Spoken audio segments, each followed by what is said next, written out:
Stop it. Get some help. Hai semua. Assalamualaikum warahmatullahi wabarakatuh. Salam sejahtera bagi kita semua. Shalom. Om Swastiastu, Namo Buddhaya, salam kebajikan. Yang kami hormati Bapak Adrian Febriana Dima, SPIMM, selaku dosen pengampu mata kuliah Ekonomi Makro, dan teman-teman yang kami cintai yang telah mengikuti perkuliahan pada hari ini. Izinkan saya, Anissa Azahra, selaku moderator pada hari ini akan memimpin diskusi dari kelompok 4 mengenai bunga, inflasi, dan deflasi. Adapun anggota dari kelompok 4, Nabila Putri Utami, Alfia Salsa Nabila, Rizkia Halimatu Syadiah, Linawati Azizah, Anissa Azahra, Revalino Esa Mahendra, dan Rina Yulianti. Untuk mempersingkat waktu, lanjut saja kita ke materi yang pertama, yaitu pengertian bunga yang akan dijelaskan oleh Rizkia. Kepada Rizkia dipersilahkan. Bunga atau suku bunga. Bunga adalah sejumlah dana dinilai dari uang yang diterima pemberi pinjaman atau kreditur. Sedangkan suku bunga adalah rasio dari bunga terhadap jumlah pinjaman. Harga sewa dari uang itulah yang disebut suku bunga, dan biasanya dinyatakan sebagai persentase tahunan dari jumlah nominal yang dipinjam. Jadi, suku bunga adalah harga dari meminjam uang untuk menggunakan daya belinya. Suku bunga merupakan salah satu variabel dalam perekonomian yang senantiasa diamati secara cermat. Karena dampaknya yang luas, bunga mempengaruhi secara langsung kehidupan masyarakat, keseharian, dan mempunyai dampak penting terhadap kesehatan perekonomian, mulai dari segi konsumsi, kredit, obligasi, serta tabungan. Edmister mengemukakan 3 istilah yang berkaitan dengan suku bunga, yaitu A.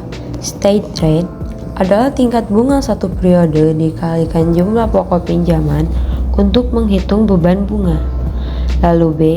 Annual percentage rate adalah tingkat bunga yang disetahunkan dengan menyesuaikan state rate untuk jumlah periode per tahun dan jumlah pokok yang benar-benar dipinjam. Lalu C. Yield adalah tingkat bunga yang ekuivalen dengan satu kontrak keuangannya yang memenuhi 3 syarat, yaitu jumlah seluruhnya yang benar-benar dipinjam pada awal tahun kemudian dibayar kembali pada akhir tahun beserta bunga. Fungsi tingkat bunga dalam perekonomian. A. Membantu mengalirnya tabungan berjalan ke arah investasi guna mendukung pertumbuhan perekonomian. B. Mendistribusikan jumlah kredit yang tersedia, pada umumnya memberikan dana kredit kepada proyek investasi yang menjanjikan hasil tertinggi. C. Menyeimbangkan jumlah uang beredar dengan permintaan akan uang dari suatu negara. D. Merupakan alat penting menyangkut kebijakan pemerintah melalui pengaruhnya terhadap jumlah tabungan dan investasi. Jenis-jenis suku bunga. A. Suku bunga flat atau flat interest adalah sistem perhitungan suku bunga yang besarannya mengacu pada pokok pinjaman di awal.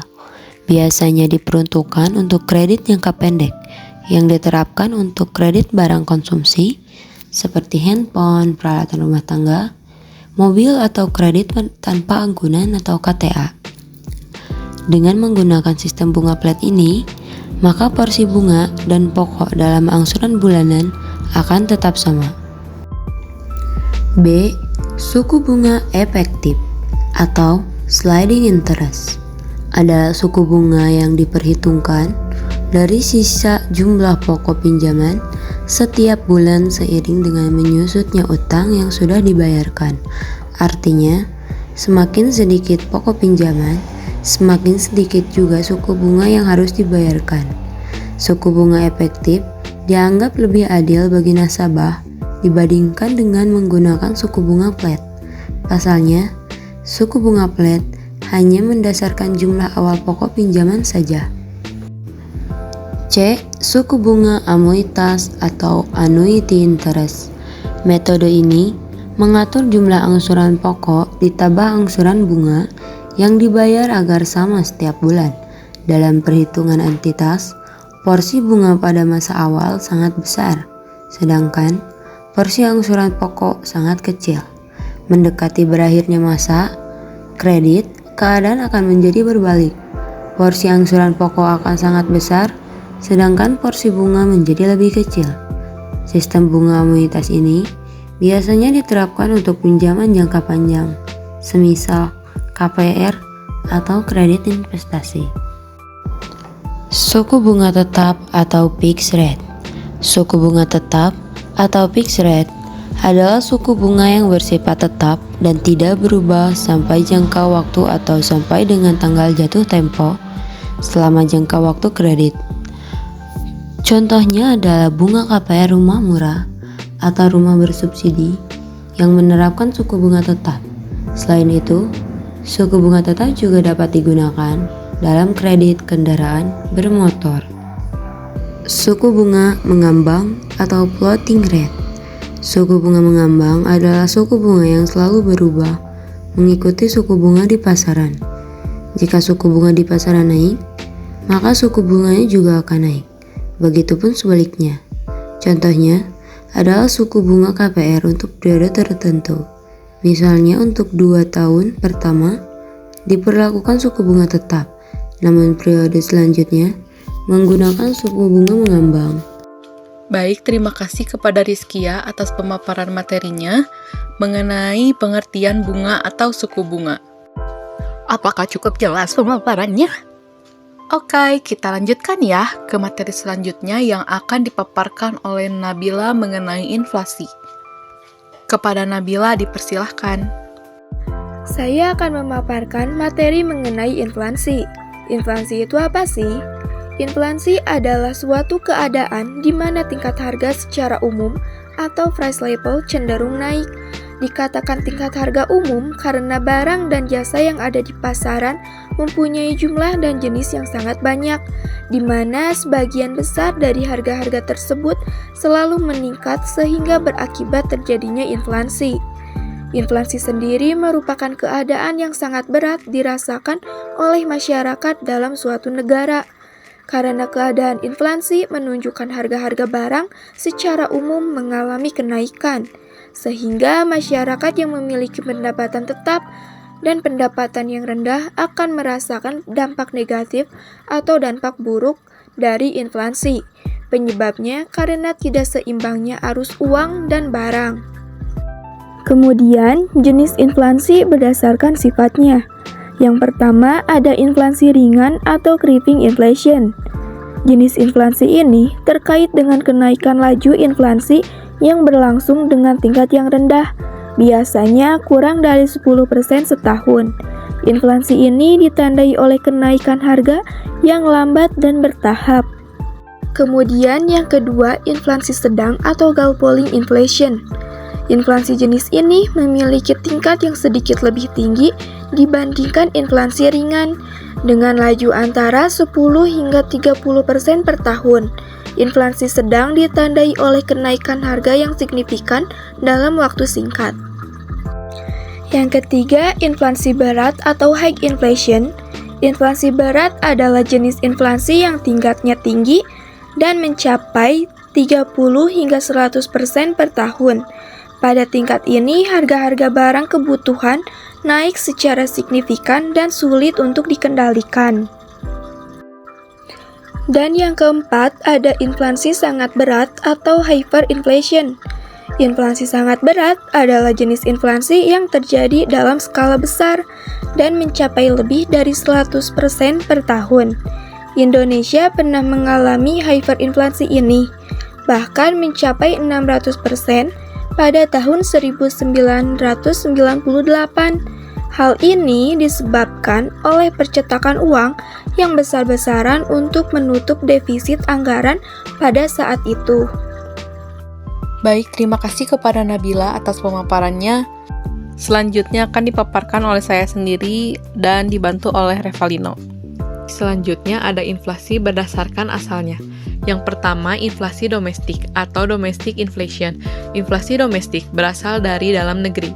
Biasanya dimulai dengan adanya defisit dalam anggaran negara.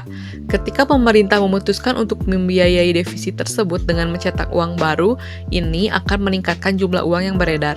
Peningkatan ini cenderung meningkatkan harga-harga barang kebutuhan, menyebabkan inflasi dalam negeri. Selain itu, inflasi domestik juga dapat dipicu oleh kenaikan biaya produksi dalam negeri dan meningkatnya permintaan masyarakat terhadap barang, sementara penawaran tidak bisa mengimbanginya. Lalu yang kedua ada inflasi impor atau imported inflation. Inflasi import berasal dari luar negeri. Ini terjadi ketika harga-harga barang kebutuhan di luar negeri atau di negara-negara mitra dagang mengalami kenaikan. Karena harga barang kebutuhan di luar negeri naik, harga barang tersebut saat dijual kembali di Indonesia juga akan naik. Adapun inflasi berdasarkan dari penyebabnya. Yang pertama ada inflasi permintaan atau demand pull inflation. Jenis inflasi ini terjadi karena adanya ketidakseimbangan antara permintaan yang tinggi dan penawaran yang tidak seimbang dalam produksi. Hal ini mengakibatkan kenaikan harga barang sesuai dengan hukum permintaan, yaitu ketika permintaan tinggi tetapi penawaran tetap, maka harganya akan naik. Yang kedua ada inflasi biaya produksi atau cost push inflation. Inflasi biaya produksi disebabkan oleh kenaikan biaya produksi yang diakibatkan oleh peningkatan biaya input atau faktor produksi. Yang ketiga ada inflasi bottleneck atau bottleneck inflation. Inflasi bottleneck ini disebabkan oleh faktor-faktor permintaan atau penawaran yang tidak seimbang. Next, ada faktor-faktor inflasi. Inflasi yang terjadi di Indonesia adalah sebuah fenomena di dunia ekonomi yang memerlukan langkah-langkah pencegahan dan pengendalian. Lantas, apa saja ya penyebab inflasi di Indonesia yang perlu diketahui? Yuk simak berikut ini beberapa di antara penyebabnya, yaitu yang pertama, meningkatnya permintaan. Inflasi di Indonesia disebabkan oleh meningkatnya permintaan yang sering disebut sebagai demand pull inflation. Ini terjadi ketika masyarakat menunjukkan daya tarik kuat terhadap suatu barang atau jasa tertentu. Inflasi semacam ini bisa berkembang ketika ada keinginan yang berlebihan untuk menggunakan lebih banyak barang dan jasa yang tersedia di pasar. Permintaan yang meningkat ini mengakibatkan kenaikan harga, terutama jika penawaran masih tetap yang pada akhirnya mengakibatkan naiknya harga. Faktor inflasi yang kedua, bertambahnya uang yang beredar. Penyebab inflasi di Indonesia adalah peningkatan jumlah uang yang beredar. Teori ini dikenal sebagai monetary inflation, menyatakan bahwa ada hubungan antara jumlah uang yang beredar dan harga-harga. Ketika jumlah uang di dalam perekonomian bertambah, namun jumlah barang tetap, maka harga barang cenderung akan naik. Peningkatan jumlah uang dalam perekonomian bisa terjadi jika negara menghadapi defisit anggaran. Untuk menutup defisit tersebut, pemerintah sering mencetak uang baru, yang pada gilirannya dapat menyebabkan kenaikan harga. Ini adalah salah satu faktor yang dapat memicu inflasi di Indonesia. Nomor 3. Meningkatnya biaya produksi. Menyebabkan inflasi di Indonesia adalah meningkatnya biaya produksi yang dikenal sebagai cost push inflation. Inflasi jenis ini disebabkan oleh kenaikan biaya produksi dalam jangka waktu tertentu yang berkelanjutan. Kenaikan biaya produksi bisa berdampak pada harga barang, terutama jika produsen harus menaikkan harga untuk menutupi biaya produksi yang meningkat. Selanjutnya nomor 4. Adanya inflasi campuran.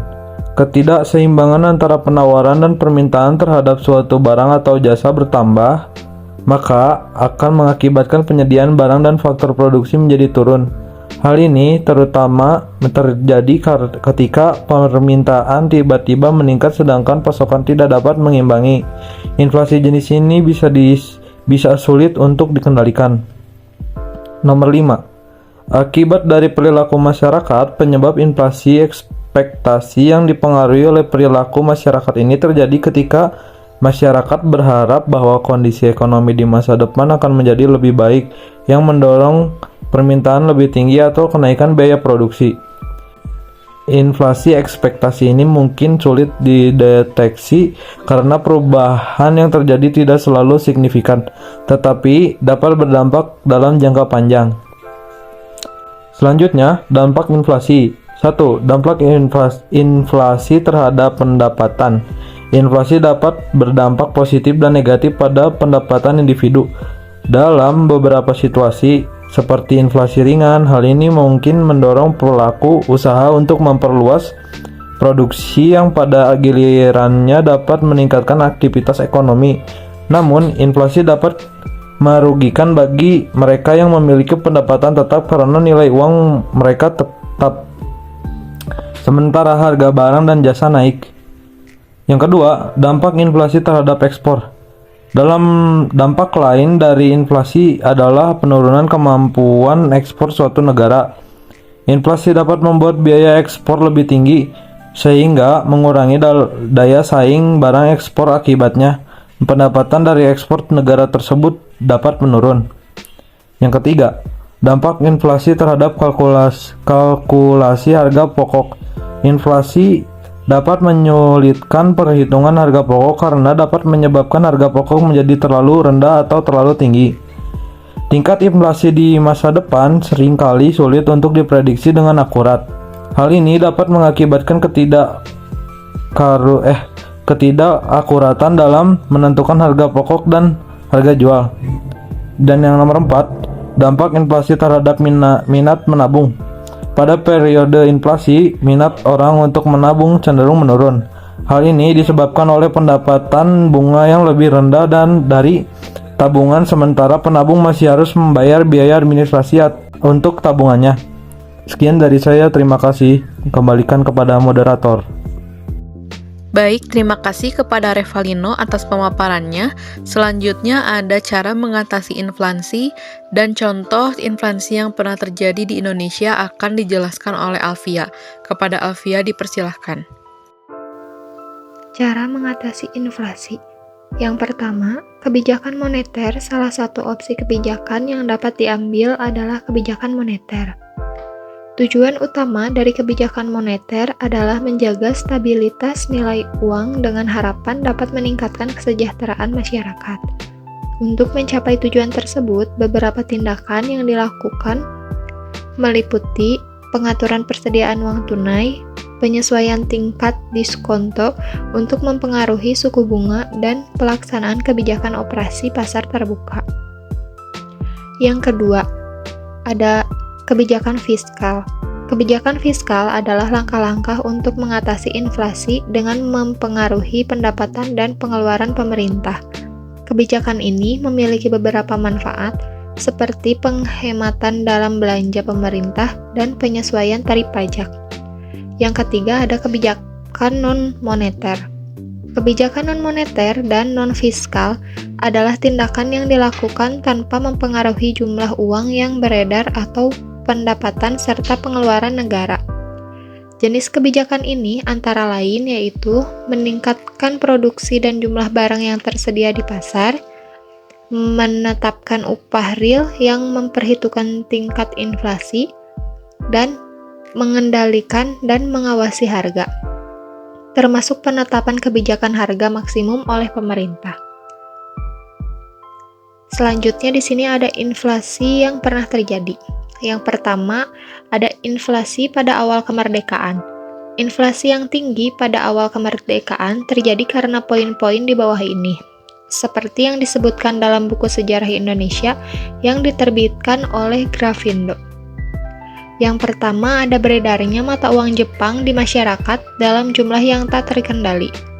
Yang kedua, beredarnya mata uang cadangan yang dikeluarkan oleh pasukan sekutu dari bank yang berhasil dikuasainya untuk biaya operasional dan gaji pegawai yang jumlahnya mencapai 2,3 miliar. Yang ketiga, Republik Indonesia belum memiliki mata uang sendiri, sehingga pemerintah tidak bisa menyatakan bahwa mata uang penduduk Jepang tidak berlaku. Yang kedua, ada inflasi pada tahun 2020 pada pandemi COVID-19. Pengaruh dari pandemi COVID-19 berperan sangat besar.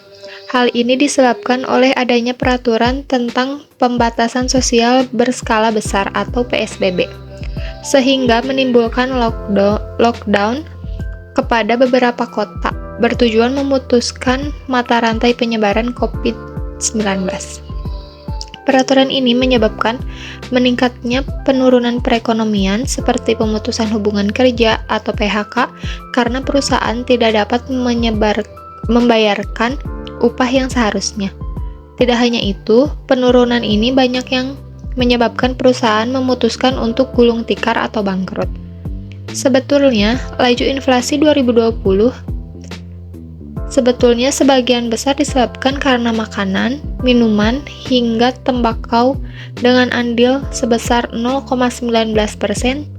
Tidak hanya itu, tingkat inflasi dari sektor lainnya mencapai 3,63%. Lalu, kelompok perawatan pribadi dan jasa lainnya memiliki andil terhadap keseluruhan inflasi sebesar 0,35% dengan tingkat inflasi sebesar 5,8%. Baik, terima kasih kepada Alfia atas pemaparannya. Selanjutnya ada pengertian deflasi dari beberapa ahli dan dampak positif dari deflasi akan dijelaskan oleh Rina. Kepada Rina dipersilahkan. Pengertian deflasi menurut para ahli, Setacia E.H. Sitomang pernah mengemukakan pendapatnya tentang istilah deflasi.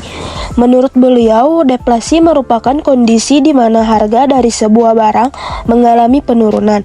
Kondisi ini tentu saja berbeda-beda dan berkebalikan. Di sini juga ada deflasi menurut KBBI, yaitu merupakan suatu keadaan menambah nilai mata uang. Hal tersebut dilakukan dengan penguatan jumlah uang kertas beredar, tujuannya untuk mengendalikan daya beli uang yang nilainya menurun. Beberapa perekonomian yang terjadi akibat kondisi tersebut adalah penurunan produksi, rendahnya daya beli masyarakat, lapangan kerja berkurang, dari lain sebagainya. Selanjutnya ada faktor deflasi. Yang ke-1, uang yang beredar di masyarakat menurun atau sedikit. Ini karena jumlah uang yang beredar terlalu banyak dapat mendorong kenaikan harga barang-barang secara umum, akan menimbulkan kenaikan sehingga apabila jumlah yang beredar sedikit, maka kegiatan ekonomi akan menjadi lambat. Kedua, permintaan terhadap produk menurun, yaitu keadaan di mana permintaan akan produk, barang, atau jasa tertentu cenderung menurun bila tidak dikaitkan dengan usaha perbaikan atau penyempurnaan. Yang ketiga, terlalu banyak hasil produksi yang sama, kayak kegiatan yang menghasilkan suatu barang. Contohnya, pabrik tekstil yang menghasilkan setiap harinya. Dampak positif di sini ada 4. Yang ke-1, masyarakat mendapatkan kesempatan untuk membeli barang-barang murah. Yang kedua, masyarakat terbiasa hidup hemat. Berarti gaya hidup yang tidak boros dan tidak berlebih. Contohnya, bebas dari hutang adalah satu manfaat hemat. Dengan berhemat, kita juga akan berpikir berulang kali sebelum akhirnya memutuskan untuk membeli sesuatu. Yang ketiga, nilai mata uang rupiah akan semakin kuat. Berkurangnya uang di luar negeri, harga barang impor lebih murah. Yang keempat, munculnya sikap kesadaran akan pentingnya menabung. Munculnya karena dengan menabung kita dapat membiasakan diri untuk menabung, baik untuk diterapkan dari kecil dan juga dapat belajar hidup disiplin dan hemat. Terima kasih kepada Rina atas pemaparannya. Selanjutnya ada materi yang akan dijelaskan oleh Lina mengenai dampak negatif dari deflasi, cara mengatasi deflasi, dan deflasi yang pernah terjadi. Kepada Lina dipersilakan. Selanjutnya yaitu ada dampak negatif. Dampak negatif yang pertama yaitu terjadi PHK dalam skala besar sehingga pengangguran pun meningkat. Kedua, banyak bisnis atau perusahaan yang mengalami penurunan pendapatan karena harga jual barang yang menurun. Ketiga, pemilik usaha mengalami berbagai permasalahan finansial. Keempat, pendapatan negara mengalami penurunan karena tarikan pajak juga menurun akibat pendapatan masyarakat yang menurun. Kelima, perekonomian mengalami resesi bahkan kemerosotan. Keenam, para investor akan menarik modalnya karena kegiatan jual beli juga mengalami penurunan. Terakhir, produksi barang juga akan semakin menurun karena kekurangan tenaga kerja dan modal. Cara mengatasi deflasi. Yang pertama, menurunkan tingkat suku bunga. Tujuannya adalah untuk meningkatkan uang yang beredar di masyarakat. Dengan cara ini, masyarakat mengurungkan niat untuk menabung di bank, memilih menyimpan uangnya di bank, dan keinginan untuk membeli barang meningkat. Yang kedua, penerapan kebijakan moneter. Kebijakan moneter adalah kebijakan bank sentral yang bertujuan untuk meningkatkan jumlah uang yang beredar di masyarakat.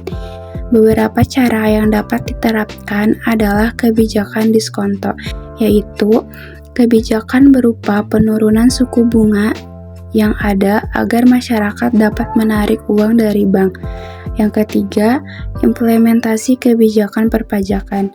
Dalam deflasi, uang tidak akan beredar di masyarakat. Menurunkan tarif pajak dapat meningkatkan jumlah uang beredar. Menurunkan tarif pajak cenderung meningkatkan pengeluaran publik. Dengan cara ini, lebih banyak uang mengalir ke masyarakat. Yang keempat, implementasi kebijakan non-moneter. Kebijakan non-moneter dapat berupa menurunkan suku bunga pinjaman bagi penyedia barang dan jasa, mengurangi besaran pajak, meningkatkan upah minimum pekerja, hingga menerapkan kebijakan fiskal. Sekian dari saya. Untuk selanjutnya, saya kembalikan kepada moderator. Selanjutnya yaitu ada contoh deflasi. Deflasi pernah dialami oleh beberapa negara di dunia, termasuk Indonesia. Beberapa deflasi yang pertama terjadi yaitu pada tahun 2008, harga minyak mentah di Romania menurun karena produksinya berlebihan. Contoh yang kedua, pada tahun 2019, Indonesia mengalami deflasi, sehingga harga komoditas makanan dan aneka bumbu mengalami penurunan. Contoh yang ketiga, perluasan revolusi industri dunia pada akhir abad ke-19. Sekian dari saya. Untuk selanjutnya, saya kembalikan kepada moderator. Terima kasih kepada Lina atas pemaparannya. Gimana teman-teman, masih bisa fokus kan dengan materi yang kita sampaikan? Hayo loh, siapa yang kaget? Semoga teman-teman masih bisa fokus dan masih bisa menyimak materi yang akan disampaikan oleh Rizkia. Kepada Rizkia dipersilahkan. Keterkaitan bunga dan inflasi. Inflasi dan suku bunga memiliki korelasi terbalik, di mana ketika inflasi meningkat, suku bunga akan menurun. Demikian pula sebaliknya, di mana masyarakat akan memilih untuk meminjam lebih banyak uang daripada menabungnya. Artinya, semakin banyak uang yang akan dibelanjakan, sehingga ekonomi tumbuh dan tingkat inflasi mengalami kenaikan. Sebaliknya, ketika suku bunga naik, permintaan terhadap pinjaman menurun, karena masyarakat lebih memilih untuk menabung, sebab tingkat pengembalian dari tabungan lebih tinggi. Hal ini secara lebih lanjut akan berimbas pada sedikitnya jumlah uang yang dibelanjakan, sehingga berakibat pada melambatnya perekonomian dan inflasi menurun. Unsur-unsur dalam hubungan antara inflasi dan suku bunga. Yang pertama, sistem perbankan. Sistem perbankan yang digunakan adalah perbankan cadangan fraksional yang memungkinkan bank komersial untuk menghasilkan keuntungan dengan meminjamkan sebagian dari deposito atau tabungan nasabah dan sebagian lainnya disimpan dalam bentuk tunai yang disediakan untuk penarikan. Lalu, teori kuantitas uang. Semakin banyak jumlah uang yang beredar dapat mendorong kenaikan harga, sehingga setiap lembar uang kertas mengalami penurunan nilainya. Sebaliknya, jika jumlah uang yang beredar di masyarakat semakin sedikit, maka harga barang dan jasa akan mengalami penurunan, yang artinya tingkat inflasi akan menurun. Lalu, apa peran suku bunga? Bicara tentang suku bunga, bank memainkan peran dari suku bunga. Ini, suku bunga bertindak sebagai harga yang harus dibayar untuk menyimpan atau meminjam uang. Untuk simpanan, tentu bank yang harus membayar suku bunga kepada nasabah. Keterkaitan inflasi dan deflasi. Apa hubungan deflasi dengan inflasi? Inflasi merupakan suatu kondisi kenaikan barang yang cenderung terjadi dalam waktu yang lama. Sementara itu, deflasi adalah kebalikan dari inflasi, yaitu ketika barang dan jasa mengalami penurunan harga. Kedua kondisi ini harus dikendalikan karena akan berpengaruh terhadap ketidakstabilan ekonomi di suatu negara. Terima kasih kepada Rizkia sebagai pemateri terakhir sekaligus penutup pada materi dari kelompok 4 yang berjudul bunga, inflasi, dan deflasi ini. Gimana nih teman-teman, ngantuk ya? Sebelum masuk ke sesi pertanyaan, kita ice breaking dulu yuk.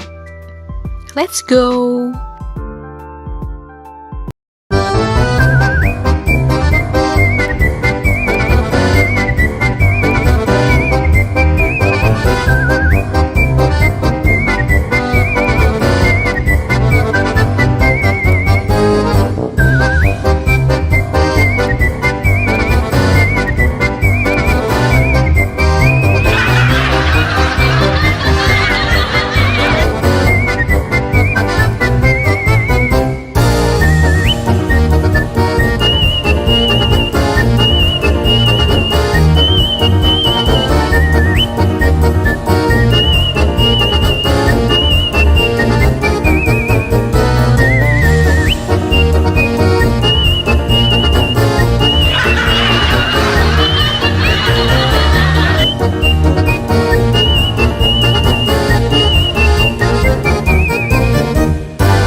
Oke, cukup ya teman-teman untuk ice breaking-nya. Kita lanjut ke sesi pertanyaan. Barangkali ada yang mau bertanya. Terima kasih kepada teman-teman yang sudah berpartisipasi memberikan pertanyaan. Semoga jawaban dari teman-teman kelompok 4 ini dapat memberikan pemahaman yang lebih terhadap kalian. Last but not least, kita punya satu quotes buat teman-teman semuanya. Ada quotes nih guys dari kita. Hasil yang indah tidak terlahir dari hal yang mudah. Maka nikmatilah hal yang tidak mudah ini sebagai proses mencapai hasil yang indah. Semangat semuanya! Terakhir nih teman-teman, terbang tinggi si burung bayan, hingga pula di atas dahan. Terima kasih atas perhatian, mohon maaf atas kesalahan. Akhir kata, wassalamualaikum warahmatullahi wabarakatuh.